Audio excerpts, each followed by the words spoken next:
A sun-kissed Loughor Estuary on a summer's evening seems the most serene of places. And it's a place Brian Jones has dedicated all his working life to, carrying on a tradition that fetches back generations. This is where the Cockles live then? Yes, this is their postcode here. They don't move very quickly there. When they start to spawn, they put themselves down, and this is where they'll be until we'll pick them away. It's a very primitive job, this is. When I started, we had a horse and cart out here, and that was very hard. It was cruel for the horse, it was cruel for us. And we gradually progressed onto a tractor, and went from a tractor, we've gone trucks and things like that, and quads. But it's basically the same job we go in now as I done way back in the day. It's where the rake bend your back, it's by the sweat of your brow, as they say. Well, it's quite an eye-opener, to tell you the truth, how much work goes into cockling. When you do put the spade in the sand, there really is quite a pull.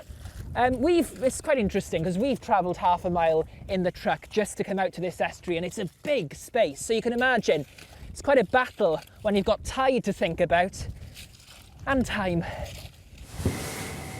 But the picking is just the beginning, with the cockles then sent off to the family's factory. So they've been gathered this morning, we wash them through some machinery, and then the cockles go into this hopper. They fall onto the conveyor belt, and within a few minutes these cockles will be boiled and ready to eat. But as you can see from the cockles going in, we can open the two halves up, and you can see the fleshy meat inside. So it's quite a small, delicate meat with mainly shell. The meat content we get from the cockle is probably only 14 or 15%. We store the empty shells, and then we have a contract to sell it to the sewage farms. It's very good for filtration and to absorb the smell from the sewage farms, so nothing is wasted here. And with a growing number of people ordering their food online, Selwyn say the cockles cooked in the factory are often on people's tables in time for tea. We've stayed true to our roots and the tradition of how they should be cooked, improved our cooking line and to make sure that the product is the very best it can be. But also we've had to move with the times, so we've had to find new and innovative ways to keep the company strong. You can obviously eat the cockles fresh in our shack, but you can also have them deep fried. A little bit naughty, but very tasty. From Selwyn's days on the salt marshes to now, the Jones family are proud to be carrying on this beloved tradition, which is rooted in Welsh culture. Well, Lewis joins me now from Penclawdd.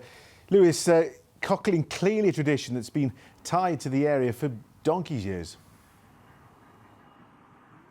Well, you certainly could say that, John. It actually fetches back to the Roman times when commercial fisheries started setting up along the Loughor Estuary, which connects the Gower Peninsula and Llanelli, which you can see over my shoulder. I actually quite liked the way Brian referred to it as the Cockles local postcode. But if we look at, maybe a bit more recent than the Roman times, it was a couple of centuries ago that this tradition of cockle picking would have predominantly been done by women. And, they would have gone out with their donkeys or horse and cart if they could afford it. And they would have picked the cockles before making a 16-mile walk on foot to the Swansea market, where eager customers would be waiting to eat their cockles in time for tea. Now, I know you might have seen the pictures in our report and thought, wow, doesn't it look like the dream job? But at the same time, there are arduous conditions that the cocklers often face. So it's been a fascinating look into the world of cockling tonight, John.